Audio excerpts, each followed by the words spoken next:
Hey everyone, welcome back to Aliens on Toast Gaming, and welcome back to another Dino Dossier Spotlight and Analysis for the Isle. This time we're looking at the Herrerasaurus, but before we get too far into it, I had a bit of a retraction to make, and that is in regards to the last two episodes of this series. So in the Velociraptor episode and in the Satako episode, I mentioned that these Dino Dossiers had been canned, that they were no longer going to be included in the final version of the game. In the last development stream that Dondi had, or the last one I saw anyway, he announced that these bad boys would actually be included in the final game, or at least when the humans are released. I also mentioned in, I think, the Velociraptor episode, that I thought it would be really cool if to unlock these, where you had to play as a human and follow around dinosaurs in their natural habitat for a while. So maybe you had to shadow a Stegosaurus for like an hour or something, and it would unlock the Stegosaurus dossier.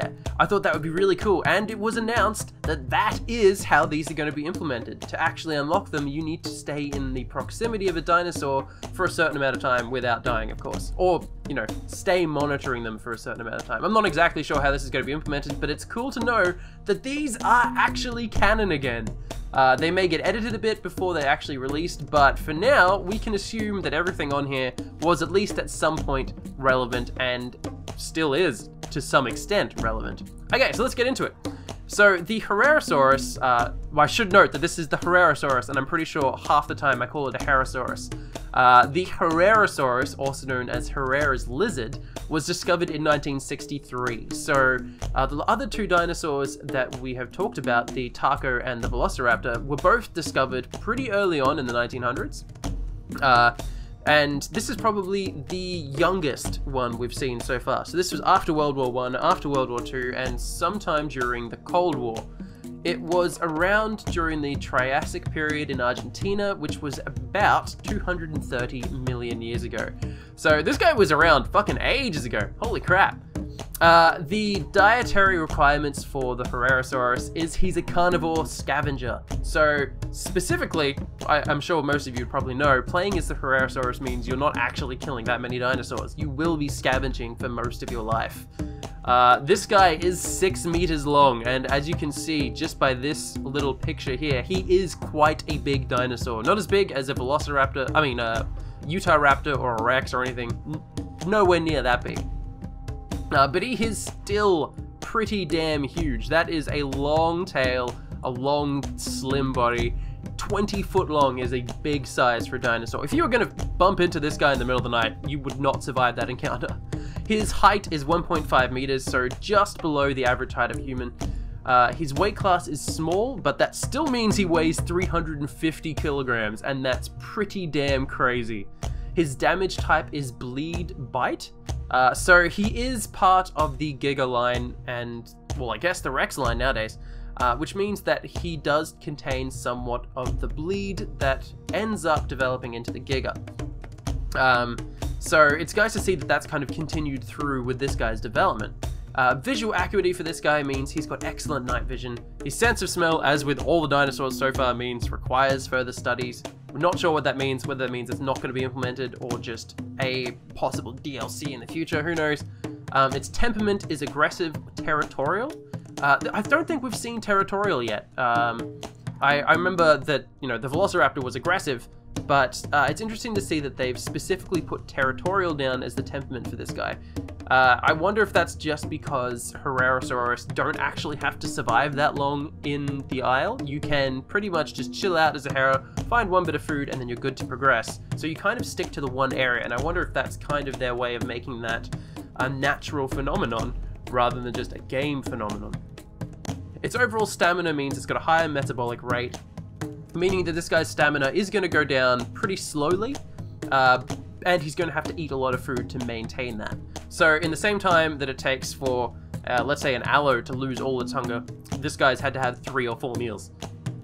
Okay, let's have a look at where this guy's territory is. So this is his potential hunting grounds, and as you can see, it's a forestry area, possibly redwoods by the looks of it. Maybe the Californian redwoods. I'm not 100% sure.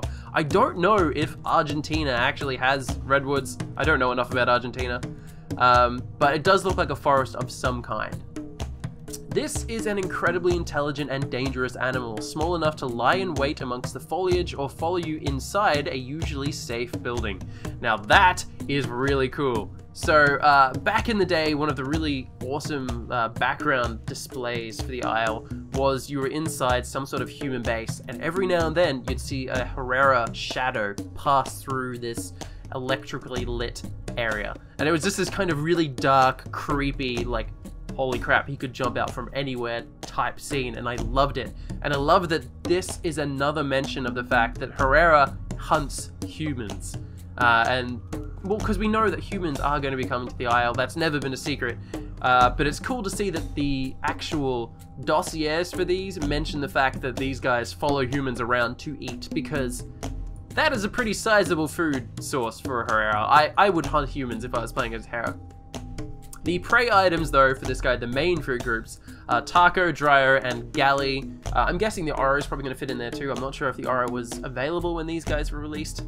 The Herrerasaurus is fast enough to chase down small herbivores. Their staple diet usually consists of creatures like Dryosaurus, Gallimimus, and Avaceratops, and whatever carcasses they find. Interesting that they've included Avaceratops here, because if you've ever tried to take on an Ava as a Hera, you will know that it is not a equal battle. The Ava has to hit you once for you to die. That's it. The Hera is pretty damn fragile in that regard, and you do barely any damage to an Ava. I think you have to hit it like 30 times or something to actually take it down. So it is a hard fight, and with the galley outstrips you by miles, and the galley would kick the crap out of you. So I'm not sure if this is going to be reworked to include the Oro. Maybe it'll say that the Satako, the Oro, the Dryer are its main food sources, because that is what a Hera is actually going to be going for. So another thing that we're going to look at now is the combat notes, and I freaking love this picture. That is such a dark depiction of the Herrerasaurus. I love the crazy eyes and just that snarl. It looks like a threatening display. A much more primitive form of predator, lacking the long talons or sickle claws of later hunters. They have a savage bite, but few means of defense. An interesting adaptation is the inflatable throat pouch that produces deep vocal calls to intimidate enemies, sounding bigger than it looks. If you've ever actually played in the Isle, you've no doubt heard the calls of a Herrerasaurus, even if you didn't recognize it. They are frickin' loud, frickin' deep. They are a beast when it comes to their vocal qualities. It is actually really cool to observe. Being relatively small, they must avoid confronting larger dinosaurs unless working in groups. Even then, they are ill-equipped for a stand-up fight. Speed is on their side though, allowing for a fast escape. And that is true. The Herrerasaurus is small enough and fast enough that most of the time you can lose your attacking dinosaurs just by running into the trees, by running around the foliage, just by getting out of the way. It's pretty good. Okay, now that we've had a look at that, let's have a look at the main attraction, which is the main depiction of the Herrerasaurus. And as you can see, its defining trait is the big voice, which is right here, that massive pouch. I don't know, I haven't had a close-up look at the Herrerasaurus's animation, but it would be nice to see if that kind of inflated somewhat similar to a frog's, or even like some birds have that inflatable pouch that they use for making those kind of really cool calls. It'd be cool to see if that was implemented with the Herrerasaurus. We can see that this guy is a pretty sizable beast. He's almost as tall as a regular human. He's got a long snout. He's got basal neck spines. That's these spines something poking out of his head. And he's got a light, slender build. We know that's for sure because the Herrerasaurus is not a heavyweight. He is relatively fragile. And he can be taken down quite easy. It's got a stiff tail to keep it balanced when running. Its definition in detail is a close-up of a Herrera tooth, which is surprisingly large. And it's true, if you have a look at the size of these teeth, they are massive compared to the size of the skull. With a bulging neck apparatus, an adult Herrerasaurus can produce calls much bigger and deeper than you would expect, making this relatively small predator appear a whole lot more intimidating.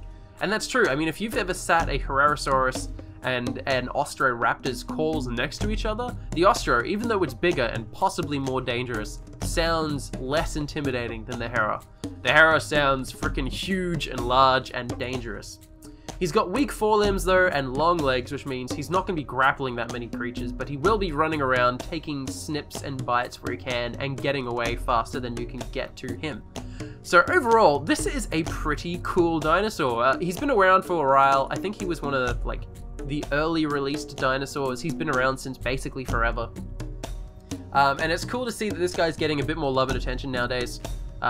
He's kind of... Everyone will play the Herrera at some point, which is really nice to see. And it's going to be cool to see what kind of changes this guy goes through once humans are implemented. Maybe this guy is specifically a human hunter, because at the moment, he's kind of picking off the fresh spawns. He's picking off the Taco and the Oro and the Dryo, dinosaurs that people haven't really been playing for that long. So it'll be interesting to see if this guy is specifically built to take on either humans or small nested dinosaurs. That would be really cool. But anyway, this is the Isle Dino Dossier Analysis for the Herrerasaurus. Thank you very much for watching, and I will see you guys in the next video. Thank you, and bye-bye!